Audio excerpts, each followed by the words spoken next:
You ask Tiger to solve. This deals with linear equations with one unknown. The final result is x equals 5. Let's solve it step by step. Simplify the expression. Simplify the arithmetic. Group all constants on the right side of the equation. Subtract 6 from both sides. Simplify the arithmetic.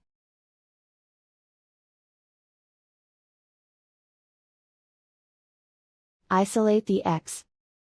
Divide both sides by 3. Simplify the fraction.